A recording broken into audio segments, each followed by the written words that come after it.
The views and opinions expressed by presenters and guests are their own and do not necessarily reflect the official policy or position of Parasearch UK Radio or its affiliates and sponsors. Listener discretion is advised.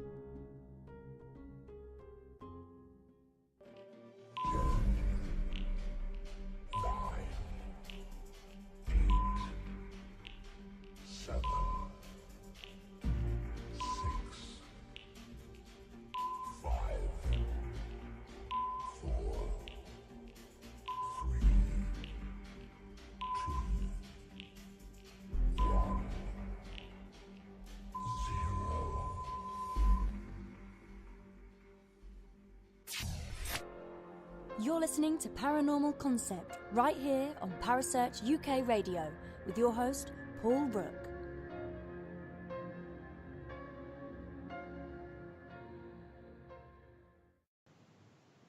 Good evening, everyone, and welcome to another edition of the Paranormal Concept Show. I'm your host, Paul Rook, and tonight, as always, I'm joined by the lovely Kerry Greenaway. Hello, Kerry. Hello, how are you? Oh, I'm good, thanks. How's your week been? Not bad at all so far, not bad at all. Well rested, I will say. I see that you went to Heather Castle. I did, I went last Friday, it was awesome. I took my boys. I love that place. I took the boys, first time for the boys, about the third or fourth time for me. I love that place, it's got such a fantastic energy to it, but it was very busy, so I wasn't able to tune in at all. But the best time to do that is actually when there's no tourists, lesser tourists.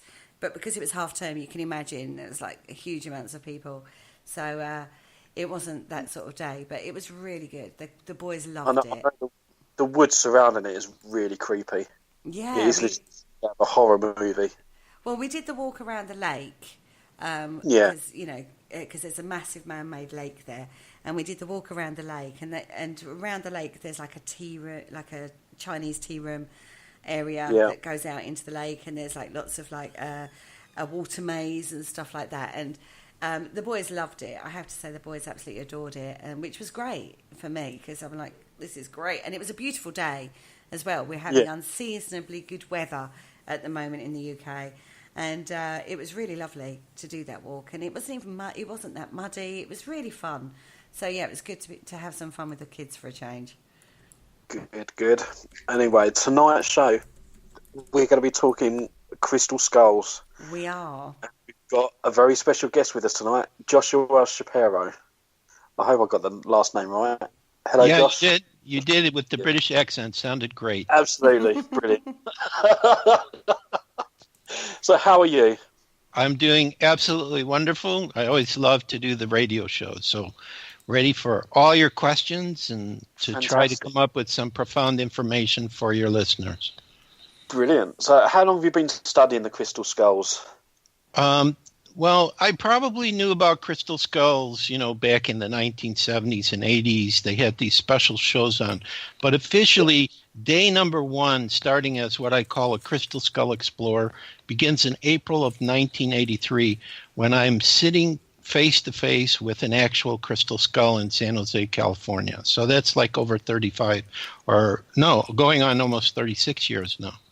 Wow. Which skull was that?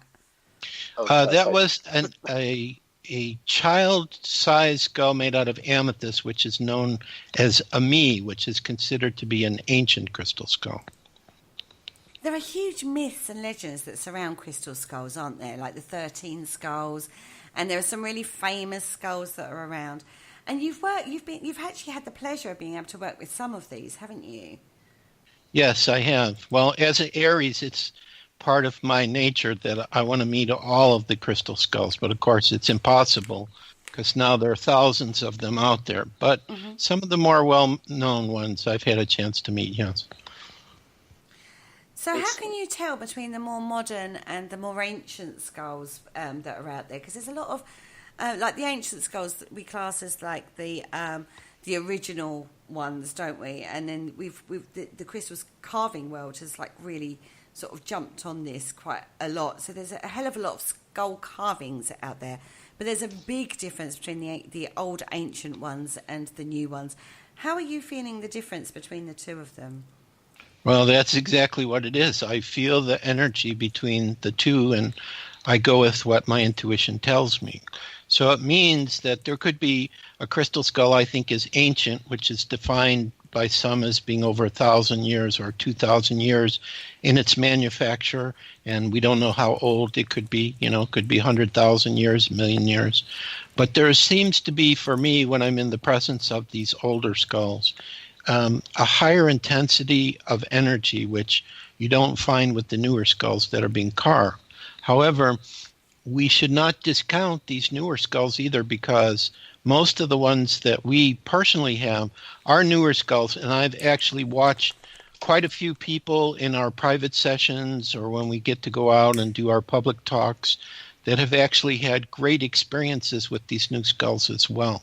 So it seems like each of the different types of skulls has a particular energy and service it performs, but they all work together collectively. Okay. So what happens? I mean, you get the skull right in front of you, and what is it? It's like a telepathic link, or is it some sort of mediumship? What sort of things do you get from that skull? Well, I think what happens is, excuse me, the crystal skull knows who is the person that's in front of it, and also knows what spiritual gifts that individual has. So if the person, let's say they're telepathic or they work with their intuition, they may start hearing a voice, or they may start getting information that comes to them in their mind's voice. If it's a person who has visions, they may go into an altered state, and they may be teleported back to Atlantis or Lemuria, where some of these crystal skulls may existed, or they may be teleported to watching a past life they had with the skull. Some people will literally pass out. They'll go unconscious in the presence, and it's because to receive the energy or the knowledge the skull wants to give them, they need to move the conscious mind out of the way so that the person can receive it. So there's a variety of different experiences that happens. And it depends upon, I think, the level of the person's spiritual evolution. Although there have been people who have no interest in spirituality at all, they come in the presence of the crystal skull and they have a tremendous response to it or an experience with it. So it's unpredictable, but it's kind of like an individual experience. And there could also be people too, and I've seen this happen, where they go into the presence of a crystal skull and they have no experience whatsoever. It's definitely interesting. Is there anything that somebody's got from one of these skulls that they've invented or created, so that it's basically information that's been passed through the skull? Right. I understand your question, Paul. I am not aware of anyone coming up with a new invention as the result of working with a crystal skull directly. Mostly what I'm aware of is the person becomes, let's say, more aware of who they are inwardly. It like awakens their spiritual gifts, their creative gifts. It changes their life.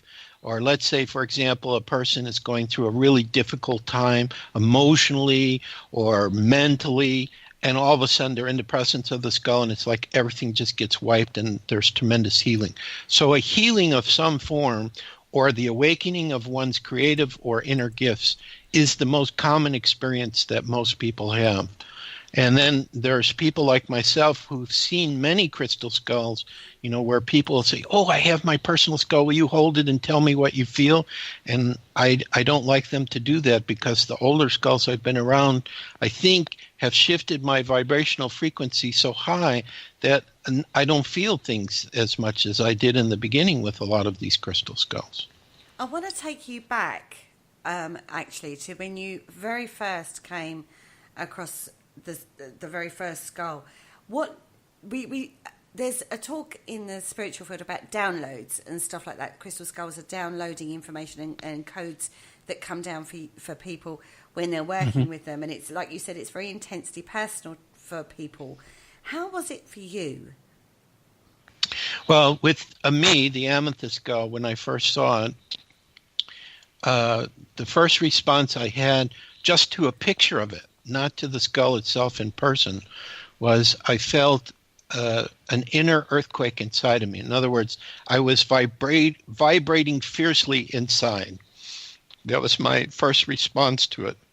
Then I started to get a message, and the message I received from the photograph was, first of all, it activated soul memory of knowing that the crystal skulls existed, and I kind of got a message as we're returning now to help humanity create world peace. So now that you know, Joshua, what are you going to do about it? So that's kind of how I remembered this first contact. Mm-hmm. When I actually got to see the real skull, which was, I think, about a week later, I remember I was allowed to touch it, so I touched it with my right hand, and I literally felt energy move from the skull up through my hand, into my arm, into my shoulder. And then from that point forward, whenever I think about that skull, it feels like it's floating over my right shoulder, like an essence of it is floating over my right shoulder. And then later after that, I felt like, I'm not sure it was this one because this particular skull is not that large. Like I said, it's like a young adult size skull. I had this sensing of a crystal skull being put over my head like a hollow skull, which there does exist, these hollow skulls. And when that happened, like incredible amount of knowledge and information would come into the person. So mostly in this first contact with a crystal skull directly, it was reminding me of my knowledge of the skulls from the past life, and that I also made a promise in a past life when I was a Tibetan Buddhist that I would do everything I could going forward in all my lifetimes to educate people about the skulls. So that's pretty much what I've done since that time. I have a number of books I've done. Mm-hmm. I've been on many radio shows, even some TV shows, traveled to many countries in the world. And also Katrina is my divine spiritual light partner. We help people get their own crystal skulls and answer their questions. So, pretty much I've done that. But the original message, which has never changed for me, and I expect that this is where we're going into the future, as more of the ancient skulls, more of the special skulls we're not aware of yet, start to come out, including the blue skull, which is a whole other story for me, if you want to get into that later. Uh-huh. That they are definitely here to awaken humanity and to help us work together to create peace. That's the main message, and that message has never changed.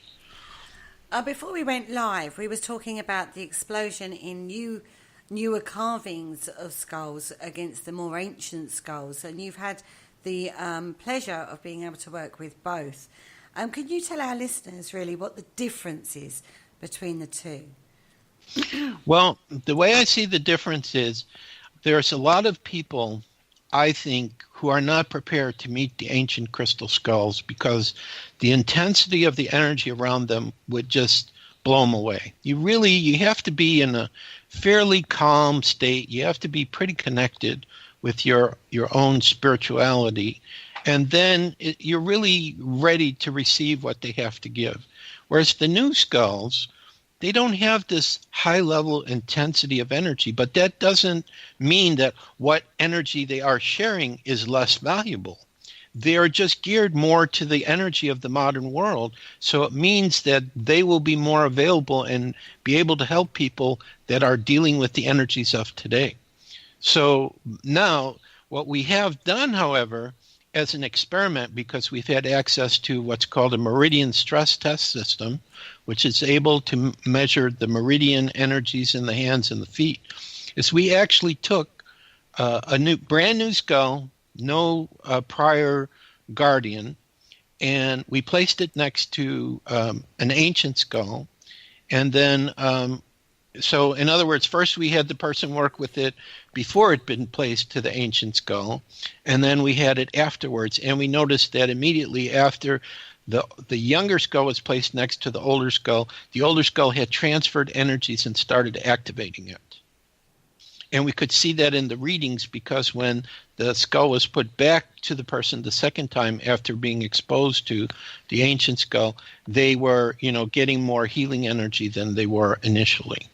So So all the skulls have a purpose, and the newer ones basically are to kind of get people acclimated to being around the skull, working with its energy, and actually helps to prepare you to deal with a modern skull, the ancient skulls like Mitchell Hedges, Max, etc.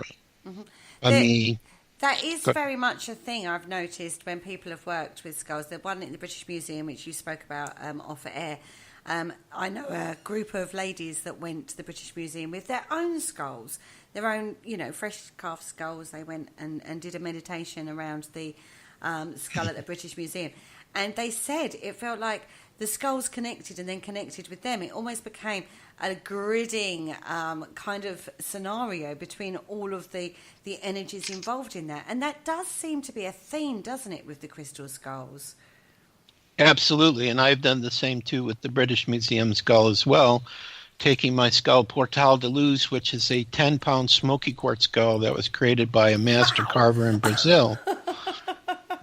I know what that means, everybody. I would just like to say a 10-pound crystal skull, smoky quartz. Oh, my God.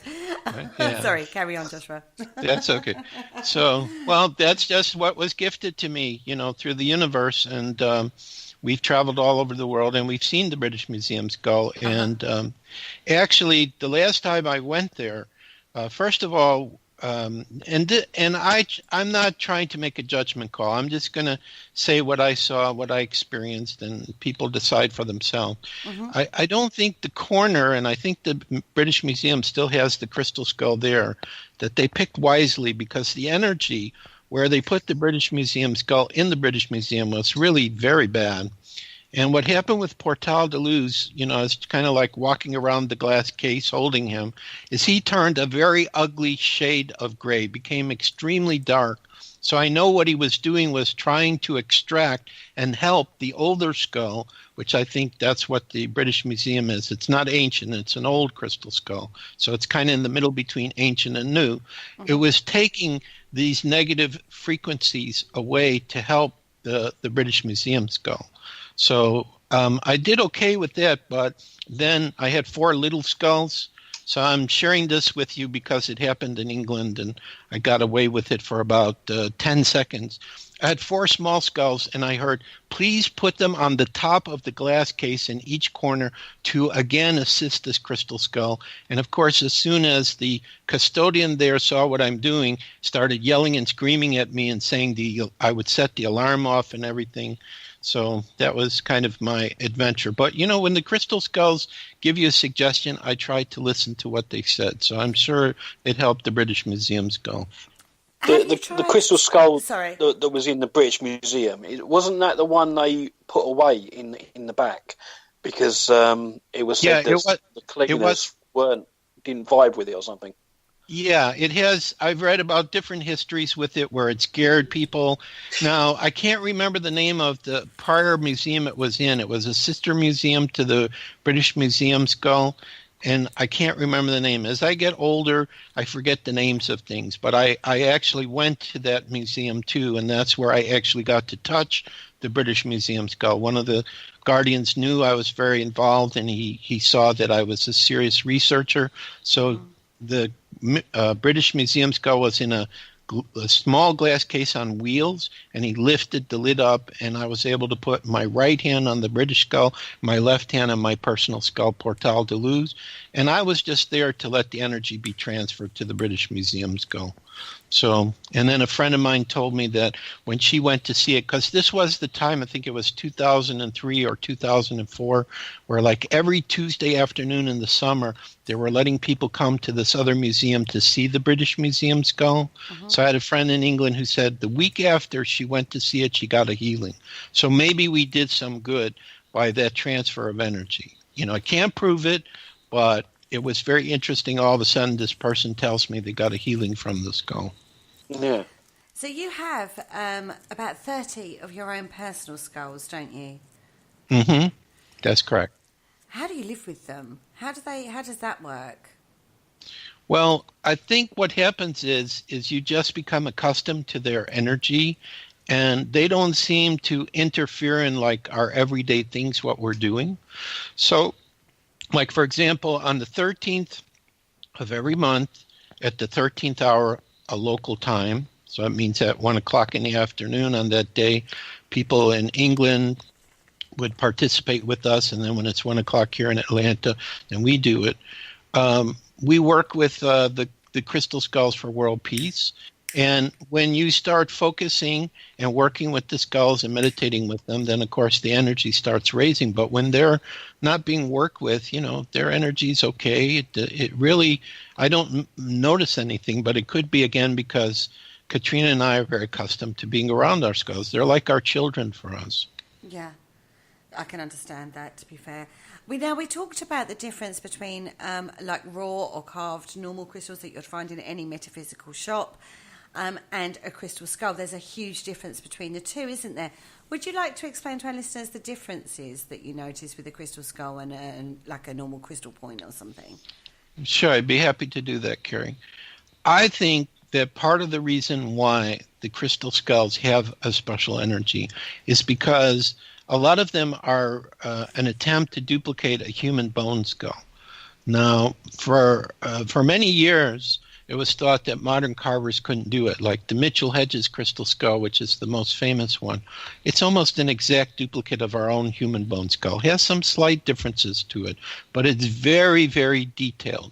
And the modern carvers now, because we have one, Rosalita, which is a rose quartz skull that has a movable jaw, is done by an advanced carver in China. It's very, very accurate. So what I think happens is when a crystal, which already a crystal is a transmitter and receiver for various frequencies of energy, is put into the shape of a skull, my information from the skulls themselves, if people can believe you can have a communication with them, is that it's almost like there's these different spirits or dimensional beings, or could even be nature beings, could be extraterrestrials. I don't know, but some intelligence says, okay, here's this object, looks like a human skull. We're going to start to work through that, because the skull image, whether you're afraid of that image or whether you're interested in the image, it captures people's attention. And I think that purposely, whatever are the beings that are working through these older skulls, they decided that this would be a way how they could subtly help humanity by sharing special frequencies and energy. Now, if we just go with, let's say, a crystal we take out of the ground, of course, it's going to have a special energy. It's going to have energies from Mother Earth in it, but it doesn't really have this living consciousness as I've experienced with the ancient crystal skulls and the new crystal skulls. Once they find what I call their true guardian, then they seem to take on a personality and they start communicating to the guardian in name. Like I already said, Portal de Luz is the name of one of our skulls, but that's the name that was given to me and to the person who gifted me the skull. So, it wasn't like I looked at it and said, okay, I'm going to call you John or George or Ringo. Yeah. They give you their name, yeah, right. Exactly. So it was like it had to be in Portuguese because it was gifted to me from a person from Brazil. So we used the Portuguese name, Portal de Luz, Portal of Light, and that's how the name came. So what I'm saying is the difference is these older skulls seem to have an intelligence connected to them. The newer ones do too, but the older ones have this intensity, whereas a regular crystal, it has special energies too, and it may have like a nature spirit or something, but it's not a personality where, you feel like you're talking to a person. This is what almost everyone who's a guardian tells me. I have a skull, they give me a name, we're sharing information, it's telling me how to work with it. So, it's like there's a living consciousness that's connected to it, to the skulls. I'm with you on that. What do you make these days of the that you can get skulls in many formations now, dragon carvings, you can get alien carvings that I've seen, even almost like a gorilla look carving, as well as the human carving. What do you make of those? Well, I think what it is, it's personal preference. What I mean by that is, whenever you go to a store and you're going to buy some product, you're going to have many different brands. So it's the same with crystal skulls. Some people are going to be drawn to dragon skulls. Some people are going to be drawn to alien skulls. Some are going to be drawn to skulls that don't look human-like at all, because there's a lot of the older ones that they're just stylized skulls. Maybe the person had past life with those skulls. So I think, again, it just boils down to that each skull has a purpose, how it works. Now, one thing I can share that I'm remembering is we helped to organize a conference in 2007, I believe. It was in Holland for crystal skulls. Mm-hmm. And I remember that there was a woman who brought these jade skulls. And we were putting the jade skulls with the crystal skulls. And the two energies would not mix well. It didn't. When I was walking around it, it just felt like they were just... It wasn't that the jade skulls or the crystal skulls had a bad energy. It's just their unique energies or the way they work was totally different, and it was interfering with each other. So again, it's like everything that we have has a purpose and is for certain types of people. It will draw certain types of people. But what the crystal skull, let's say, collective consciousness tells me is that collectively they all work together. They don't look at each other and say, oh, you're an ancient skull, so you're more powerful. They don't communicate that way. They just see themselves as brothers and sisters. They love Mother Earth and they love humanity, and they just want to help us. Where do you think the crystal skulls came from initially, especially the ancient ones in particular? Well, I would say there's two possibilities. One is very advanced civilizations in the past, like Atlantis and Lemuria, that they had them. I have, call it soul memory of being in Lemuria and Atlantis and seeing crystal skulls there. Or the other possibility is that galactic beings brought them to us as a gift from the gods. Because, like, for example, the Mayans, one of the Mayan elders that I talked to said the Pleiades, gifts from the gods of the Pleiades, is where their crystal skulls came from. So I think, again, maybe the extraterrestrials, they work with their own crystal skulls, and they say, what kind of tools can we give to humanity that could work subtly behind the scenes to help them to awaken their consciousness. So I think it's a combination of both. I think they existed in very ancient cultures, like the Mitchell Hedges I've seen in Atlantis, and then there could be some, like there's another one, Synergy, which Sari Whitfield has, which doesn't look human-like at all. It looks kind of like a large lion head or something, that could be extraterrestrial. Could be an extraterrestrial skull. Or actually, Yoki Van Dieten had another skull, which she called E.T., that I saw with her the first time, made out of smoky quartz that came out of the ground in Guatemala. And definitely looks alien-like. Has a slightly pointed jaw and pointed head. It's not human-like. So it could be a combination of all those things. But definitely for the very, very old skulls, which is what I prefer to call the ancient ones, because too many people say, oh, it's an ancient skull, that's the only important skull. No, it's a very, very old skull, and it has its place just like the new skulls have its place, or the old skulls, or apported crystal skulls, which there are some of those as well. So each has a place. But that's my thinking where the skulls may have originally come from. Also, don't forget about the inner earth. If you believe that there is a very advanced civilization, that our world is hollow, and on the inner surface are these beings, I think they also were connected with crystal skulls as well. I remember when I studied like the crystal skulls, we was given 3 or 4 of those sort of ideas of where the crystal skulls came from. For me, I think it makes more sense to go with the Atlantis theory, because I mean they showed us a map as well of where some of the crystal skulls were found, right. And it almost concentrated on the equator. It was almost around the globe basically, and where they think Atlantis was, it is almost like the Atlanteans sort of spread out.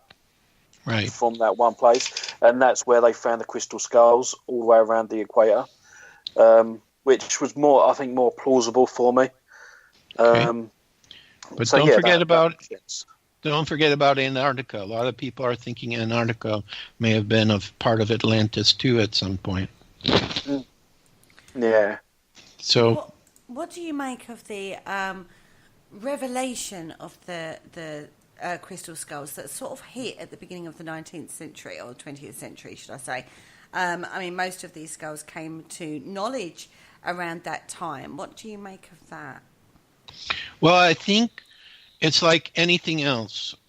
Most people who are spiritual, they understand that we're going through a total transformation right now. I mean, every year it just feels like the vibration of our planet's getting higher and higher, and more people are becoming more and more aware of all the things that are going on around us. So I just think that, let's say there was a council that's involved in the evolution of humanity's consciousness said, well, at this certain point in the history of humanity, we're going to start to bring back the crystal skulls, which have served many civilizations in the past. As many of the Mayan elders or the Native American elders I talk to who have wisdom of the crystal skulls, they know that these skulls have existed for thousands and thousands of years, and they're sacred, and they try to protect them. So I just think that the timing was set that at the end of the 19th century, beginning of the 20th century, some crystal skulls would come up. And then I think it was in the 1980s, that's when things started going crazy with the new crystal skulls that were being carved. Right, yeah. Okay, so it's kind of like this was planned, I think, a certain time frame when things are being released. Or the same thing I would say for the end of 2012, when a lot of us were involved in some kind of meditation or ceremony. We didn't know what was going to go on with the Mayan prophecy, but most of us felt, no, the world's not going to end. But I know that something was happening on an interdimensional plane, and I believe that starting this year, a lot of what took place on the inner dimensions is starting to come out into the physical reality now in 2019. So it took about 7 years. Yes, cycle. Right. So I think, again, there's going to be many more crystal skulls coming out in the future. You know, the ones that we know about are the way showers, in a sense. And I do not believe that any of the so-called original 13 have come out yet. This comes from soul knowledge or soul memory. I think the Mitchell Hedges skull is not one of the original 13. I think it was a duplicate for one of them that was made in Atlantis. So, but, you know, everybody has different opinions and different ideas about things. So Research who's to say? backs that up, though, Joshua, doesn't it? Research actually backs that up. Yeah. So, you know, the key for me, like I said in the beginning, which has never changed, is they're here to awaken humanity and to help us to create world peace. And that will never change. That's always what they're about. Do you think that's possible in today's society? Do you actually think that's possible? Well, I have an interesting story to tell, which may be pretty incredible, but I experience this all the time, and I just share it. And, you know, for those who might believe it's possible. First of all, for this novel series we've done, which is called Journeys into the Unknown and Back Again, I've had the opportunity to interview I don't know how many different spiritual mediums, because our book is a trilogy, and book number 2, which we're currently writing, and my co-author actually is in England, Karen, we have to go on to the other side, and we're trying to describe as accurately as possible what life is like, you know, when you're done with the earth. I don't think it's death. You know, you just say, I'm done in this classroom, I'm graduating, going back home. Mm-hmm. What the Spirit tells us is, on their level, time and space doesn't exist. And one time a spirit, I don't know who this was, because, you know, I just hear things all the time, whispered to me, Joshua, in your future, eventually what will happen in your so-called physical reality is you won't be able to tell the difference between being in the physical or the spiritual. So in other words, as our vibrational frequencies rises and rises, eventually we will come to this level where it'll be very spiritual. So anyway, a guide appeared to me and said, my name is Argis, and I am you, Joshua, in your future in this lifetime. I said, what? And he said, yes, I'm who you're going to become. However, I'm not allowed to tell you where I am in your future, which I think is around 2037 to 2040, what the sequence of events will happen. But I will tell you that world peace will take place by that time. In other words, everyone will be living harmoniously. You'll have contact with the Hollow Earth people, with Sasquatch, with the galactics, with dimensional beings. It'll be a utopia. So this is the message I got from my future self. Now, through his eyes, I can kind of see what that world looks like. And I see that the family will eventually become an entire community or city. So in other words, all the adults will be parents to all the children, and you'll be totally surrounded by love. So because of the vision I have from Argus, there is no question in my mind whatsoever humanity is headed, sooner than we think, to a time of absolute peace. Now, another book that I've written is called, I got to remember it, I'm writing too many books these days, Crystal Skull Chronicles, which actually I have on my old website, the VJ Enterprise website, is a message that Argus channeled through me where he was describing all of this, because it seems, because he shows up in Crystal Skull Chronicles, okay? Mm-hmm. He's the storyteller from the future who's teaching the children of 2040 about how the Earth went through its ascension. And that's what the story is basically about. So, Argus is telling the children and everything.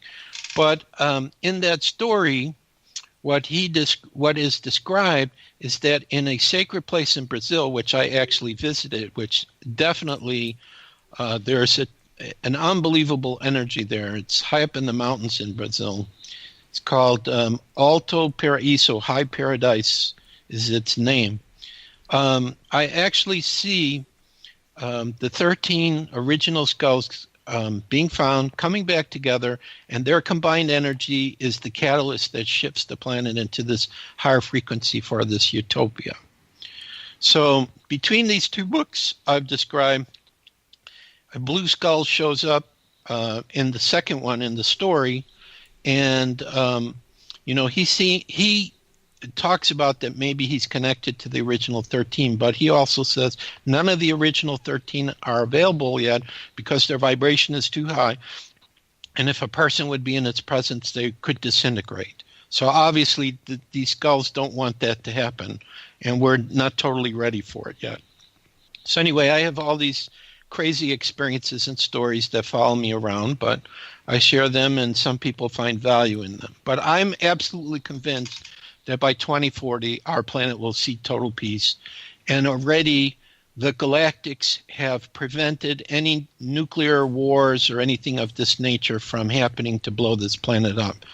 As a matter of fact, on the internet, I remember there was a YouTube video, and this also sounded really crazy, but I believe that there's some truth to it, that there are some, I don't know what you want to call them. They're in a different dimension, and somehow they have some kind of a computer, and they're able to change what happens on our planet.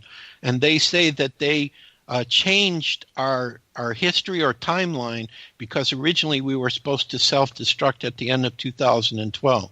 So this could explain why we have this, what is it called? I can't remember the name of the president of South Africa who passed away, but it's named after him. That's what happens when the Mandela effect. Right, exactly. See, I knew you guys would bail me out. That, I've met people, like I watched A Field of Dreams, and I know the line that was given to Kevin Costner, if you build it, he will come, meaning his father would come at the end of the movie. But there's a lot of people I've met who said, no, it's if you build it, they will come, meaning the 8 Chicago White Sox players who came.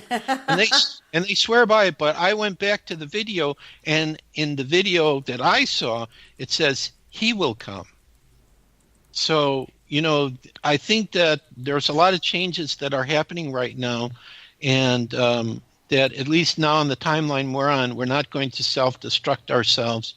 Again, I can't remember the name of the guy who is the reincarnation of Edgar Cayce, who's given all this great information.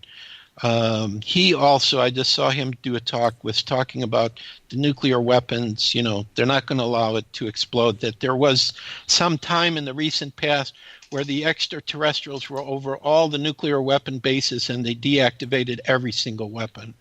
And they didn't broadcast that to the planet. So there's a lot of things that are happening right now, which the crystal skulls are a key part of this, and other sacred tools that are coming out are a key part of it. And, so I just believe what art just shows me is that we will see peace. Now, for your listeners, let's say, for example, I'm glad you guys are letting me talk about this. Let's say, for example, that you're not sure that this guy Joshua Shapiro, he sounds crazy and insane. Let's just say for a moment that all of us listening to this radio show decided we're just going to accept that that's how it's going to be. We don't need to have the evidence of it. We don't need to know what's going to happen between 2019 and 2040 to bring it. We're just going to believe and expect that this is what the future is going to bring to us. By the power of our mind, because this is what, when I talk to the mediums and the spirits on the other side, they say when we think about something, it manifests instantaneously. We can do the same here on the planet Earth. As more and more people are having very, very positive thoughts, then we will create this positive future anyway through the power of our mind. So this is another and of course, the crystal skulls, they're connected to the brain, to the mind. So they're also expanding our mind and expanding the people in their presence to believe in positive future, abundance, all the good stuff, because this is the inheritance that we receive from Creator. We all receive this inheritance of abundance. One other thing related to this, to throw it in there, sorry I'm speaking so fast, but you guys watch a lot of American shows, so you should be used to my accent, is I meditate every year when it goes, like from the last year to the new year. So between 2018, 2019, I was meditating with Portal de Luz, and I was saying abundance and prosperity for this year of 2019. And the message I received is, in 2019, the earth is over 50% now positive. That's very significant. It means as we think more in a positive way, it's going to be amplified more than it ever has before. Okay, so that's enough for me to talk about all this. Do you not think with some of the movies and media reports that have come out, it's almost like we've been primed for something new and different? What do you mean by different? Like an old way of life and bringing on something new. Because I know, like I think it was the Mayans calendar went up to 2012, and right. Everyone just assumed after that it would be death for everybody. We're all going to die in a big incident somewhere. But rather than that, it was almost like a new way of life coming in, and the old way dying. If that makes sense. Yes, it makes perfect sense, and that's the way that I see it. A matter of fact, there's a lot of people I talk to who tell me that they used to do things in a certain way. It doesn't work anymore. Mm-hmm. Like, for example, more people have to start working with their spiritual gifts, their intuition, what should they be doing in the future. They can't just go based on logic. They got to go with their feeling about things. Consistently for me, like when I wake up in the morning, sometimes I'm overwhelmed with all these suggestions and ideas of things that I need to do. And, I just follow it, and all of a sudden it works out very magical. So I really believe that we're moving into a more positive way. But the key to sustain it is more and more people, even if they don't know how it's going to happen, just believe it. Just visualize it. Just make it a part of yourself. And the more that you do it, the more positive you become. The more positive you become, other people can feel the energy coming through you. Other people will watch you as an example of someone who's not coming from fear, but it's coming from, I'm expecting great things. Another aspect, another experience I had, which I don't want to go into it too much, is I had a coma experience when I lived in Las Vegas.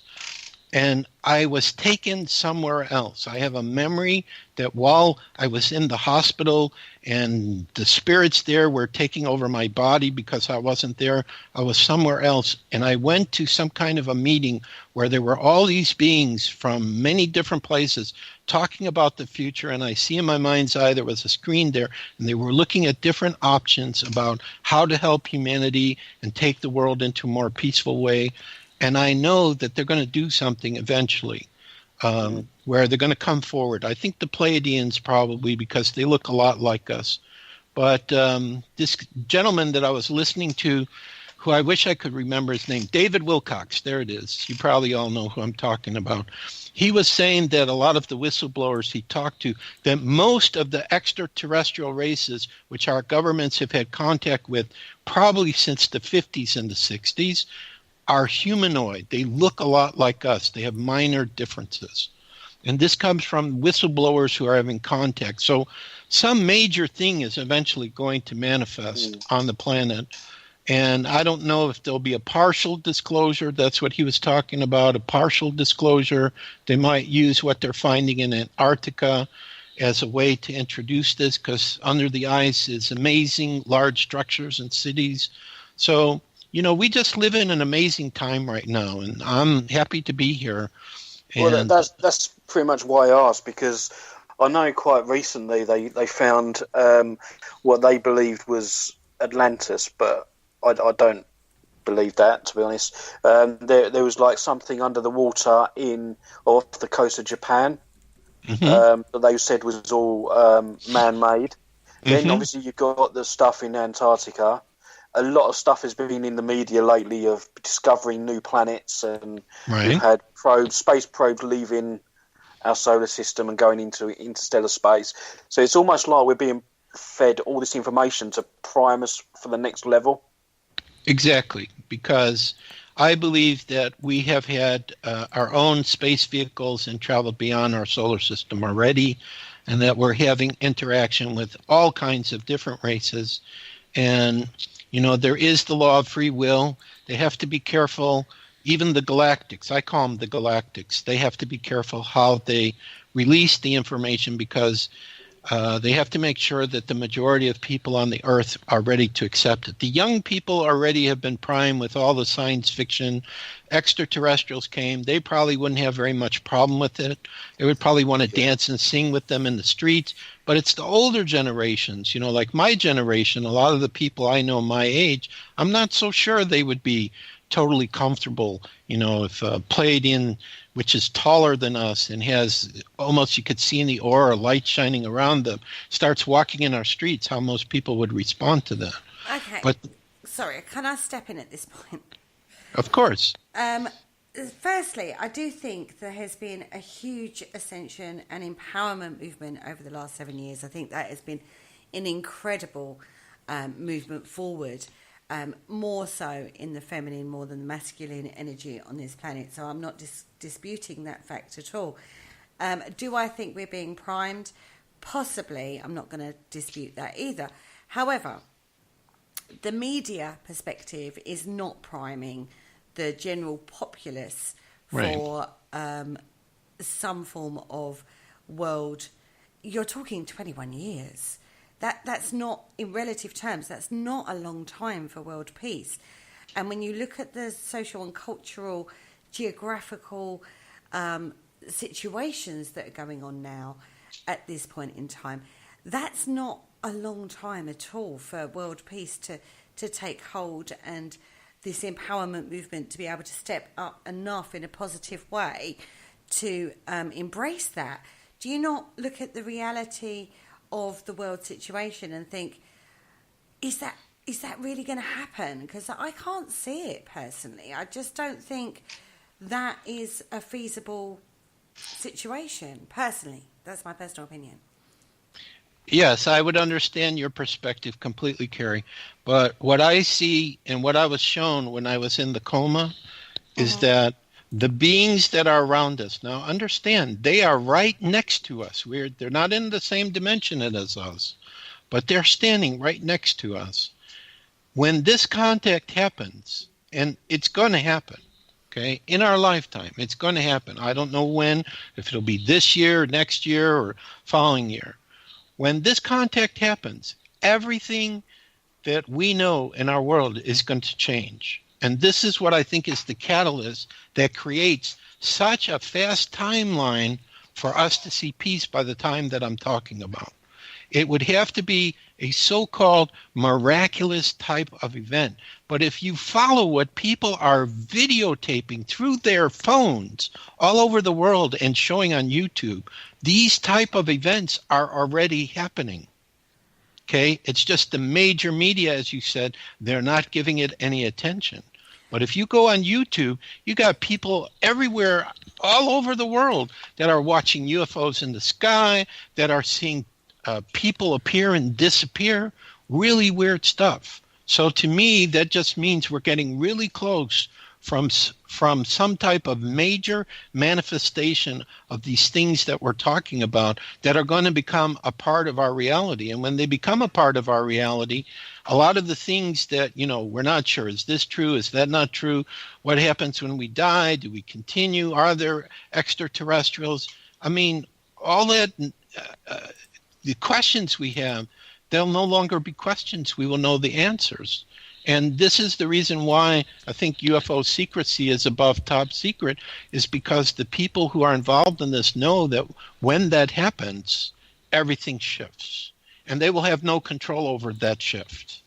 Okay, so they may try to create a situation in the near future that looks like galactics, but it's not coming from galactics, to try to steer people in a certain direction. But I believe that surrounding our planet are a lot of loving dimensional beings and galactic beings, and they are dedicated to make sure that, we move forward. But it's not just our Earth, it's the entire solar system. All the other planets are waiting on planet Earth to evolve into this higher state. So there's a lot more involved to this than just, humanity trying to get everything together. Now, one of the other things that I believe, which I received, and I've heard this from other people, is for those souls who are not ready for this, let's say, ascension or going into a higher state, there is another Earth that is already created and ready to go, so those souls can continue the lessons here, which is basically, being separate, ego. They don't understand about the oneness of all things. So there already is a place, because Creator has infinite love and infinite patience. So where do you think the crystal skulls will come into that? Do you think it's some sort of almost like first contact, or do you believe then that they were sent here to observe until the human race was ready to be elevated into whatever society that you think is going to come in the next 20 odd years? I think, yes. I think that they're observing what's going on and sending it back to someone. I actually had a mold of the Mitchell Hedges skull once, and I took it with me to Brazil. And I remember I was at a UFO conference, this group in Brazil that had direct contact with extraterrestrials. And when I was doing a meditation with that skull, I actually saw crystal skulls on board spacecraft that were speaking to the crystal skulls on the Earth, who were sending them information. So I definitely believe the skulls are kind of like video cameras that are recording everything that goes on around them and sending it somewhere else. I also believe, too, that there will come a point in time, probably it'll be the collective consciousness of the planet. So that's why I think all these young people that are being born now are probably star people, starseed, galactics, because they're helping to bring the frequency of the energy to a certain place, so it will become the right time to have this contact with these higher beings. So how long this is going to take, I don't know. I could be off, but I have to go with the vision that Art just shows me. And he keeps talking about 2040, between 2037 and 2040. Now, if we go by what some of the so-called time travelers keep talking about, that are on YouTube, they're saying that time travel is going to be an accepted thing, like around, I think it was either 2024, 2026, something like that. So there's just a lot that's coming right now. And Well, I don't disagree with that point. I just don't think in the next 21 years we're going to hit world peace. And we're going to have time travel. Full disclosure is going to happen, basically, is where we're going with this thought pattern. Yeah, that's right. Yeah, when it happens, the world changes. That's why it hasn't happened, because the people in charge don't want the world to change. But what can they do? One of the galactic groups is going to come forward eventually, because they know humanity's being fed a lie. I can imagine it now. They're just going to come down and, all the leaders of the world are going to, flood to them, and they're going to go, you know what, just shut up, I've had enough of you lot. This is what's going to happen. So, Joshua... We're taking over. Joshua, you've alluded to the blue skull a couple of times during this discussion. Can you talk to us a little bit about the blue skull? Because that's quite integral into all of this, isn't it? Well, for me it is. So the blue skull is a vision I had when I was traveling in Peru. But, for some people, a vision can be extremely real. But the problem is when you're having it and it feels like, you're in a different reality or whatever, and then you come back to the so-called 9 to 5 normal world, all you can do is say, I had this vision, and you either believe me or you don't believe me. So when I was traveling to Peru, I'm trying to remember how can I summarize this really quickly. There was one of our guides to Machu Picchu, when I was with this group of one American, me, and 50 Brazilians. We were eating a meal in a restaurant in Lima, getting ready to fly to Cusco so we could visit Cusco and Machu Picchu, because they're high up in the mountains. And he points at me out of the clear blue sky and says, Joshua, you know where there's a crystal skull in Peru. Now, I had never thought about that, and it kind of shocked me, and I had this vision. And my vision was I was being pulled to the northern part of Peru, which nobody usually goes to. Everybody goes to the central and southern part of Peru for their tours. Excuse me. And I saw like a shaman holding a crystal skull out from his body in a single line procession in the jungle. And I thought to myself, well, if I know there's a crystal skull, it's got to be my favorite color, which is sky blue. Ever since I was a young boy, I always liked the color sky blue. So that's a white color of sky blue. Well, then this vision wouldn't leave me alone. It became like I became obsessed with it, if you will. And in 1997, I quit my job at a cellular phone company where I was making a good salary. And I just went to Peru, and I was guided to go to the northern part. And I didn't know exactly where I was going on this trip. So really, it was total faith. And eventually, I wound up high up in the Andes Mountains by a city called, I can't remember it. It's near the border with Ecuador, and it's high up in the Andes Mountains. It's off the tip of my tongue. So anyway, there's a city up there, and then you have to take like Jeep or a bus to go up into the mountains, which is like 4 or 5 hours. That's where I was guided. And then that's where I had direct contact with this blue skull. Now, the blue skull in my vision looked a lot like the Mitchell Hedges skull. It was 2 pieces, had a movable jaw, totally transparent, but it was this beautiful sky blue color. Now, prior to going to Peru, the blue skull already had shown itself in my mind's eye, and it always appears to me like in the sky in front of me on my left side at a 45-degree angle. So I always have contact with the essence of the skull. So after doing 3 trips to Peru, 1997, 2002, and 2004, I put out a book called Journeys of the Crystal Skull Explorers, Travelogue Number 1, Search for the Blue Skull in Peru. Came out in 2012 and 2013. I wrote down every day what happened to me, which you have to do when you go to Peru, otherwise you'll totally forget it, because you're in a higher vibrational energy. So you perceive and see things that when you come back to so-called normal life, you're going to totally forget it. And I had visions of the blue skull while I was there. To bottom line it, I'm writing a book about a crystal skull I only see a vision of that I have not personally seen. But I know that it eventually is going to manifest on the earth. Now, whether I will be the person to bring it in or not, I don't know. It told me after I took these trips in 2012, you need to start writing this book. In 2018, it says, I want you to put me in your paranormal novel. So the Blue Skull shows up in Journeys into the Unknown and back again. And actually, for our main character to go through the portal in Peru, in the very place where I was seeing the Blue Skull, he has to hold the Blue Skull to go through this dimensional door, and that takes him into the other side. If he did not hold the Blue Skull, his vibration would not be high enough so that he could go there. And then the Blue Skull reveals some other things that I didn't put into my other book, which I just updated at the end of last year. Now, whether this Blue Skull could be one of the 13, I don't know, but one of the visions I had when I was up in the Andes Mountains, in the location, it was at a sacred lagoon, and there was a mountain peak behind the lagoon, as I saw a Lemurian temple that existed in this area where the Blue Skull sat in a like the British Museum. It was in a glass case that was on a wall with 13 other skulls in a circular room. So it was one of those. So I don't know if I had the vision of the 13 so-called original skulls. The Blue Skull told me it's irrelevant. You don't say I'm original. I'm just the Blue Skull. You don't even say I'm Ancient Skull. I'm just the Blue Skull. So that's what I know about it. And, people who have read my book, they'll ask me, did you go back to Peru? Has the Blue Skull come out? I had a very good friend that the Blue Skull appeared to.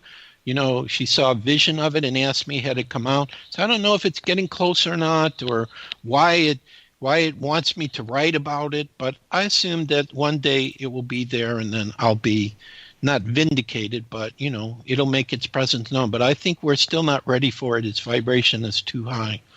But it's the one that's been communicating with me telepathically and taking me on journeys. So it also says to say to you, Kerry, that the 2040 timeline I'm telling you about, that it's already there and it's already watching all these events I'm telling you. May I ask one last question? Sure. What crystal is the Blue Skull? Now, that's a very good question, Kerry. I'm not sure that it's quartz.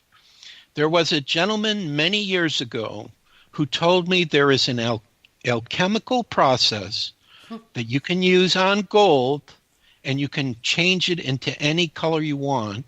And he told me that he thinks that these very old skulls may not be quartz, but may be gold. And that they just, they had a way to create the gold to make it look like the light blue and transparent. So it could be gold, it could be quartz. I don't know. Interesting. Fantastic. And on that note, we've come to the end of the show. Thank you so much, Joshua. Thank you so much. I really appreciate your time tonight. It's been fascinating. It really has. Can we get quickly out our website for people if they want to read more? I've been posting it in the chat room. Okay. But yeah, go for it if you want to plug it. Sure. CSE, like Crystal Skull Explorer, CSE.crystalskullexplorers.com, or just look on Google Joshua Shapiro and Crystal Skulls and you'll find me. Absolutely, and I've posted that link in the chat room, so if anyone wants to have a look, just click on the link and it'll take you straight there. So thank you, Joshua, for turning up, and it's just been really fascinating, really has. Kerry, what have we got coming up for the next week? Okay, so tomorrow night on Haunted Histories, we are talking about Picton Heights with Wes Coleman of Cops Paranormal. Then on Thursday evening, the lovely Graham Smith is joining the PSH radio crew in the studio to talk all things tech. Friday night, watch out, there may well be a pop-up about, is all I'm going to say on that one. On Saturday, Mark Manley is in the Parasearch Radio group page on Facebook doing his live Q&A session. So don't forget, if you want to learn anything about aliens, then you need to tune into that one. Then on Sunday, on the Spirit Dimension, I'm talking to the lovely Moon Kestrel Nest all about mandalas and sacred geometry. Awesome. And next week's show, what are we talking about next week, or do you not know yet? I don't know. Have you booked it in yet? No, I don't believe you I have, actually. I have Superstitions of the Ancient Mariner. That's what we're talking about next week. Okay. So I better get looking into done. that topic. Absolutely. I've got a book on it already. I'm well ahead of you. So thanks everyone for joining us in the chat room tonight. It's been an absolute blast as always. Thank you, Joshua, again for being there. Absolute wealth of knowledge. And so, yeah, that's everything I need to say. So it's good night from me. And it's good night from me. Good night. Thank you for listening. Don't forget to join us for more shows throughout the week. Find us on Facebook, Twitter, and the World Wide Web to keep up to date with all the shows right here on Parasearch Radio.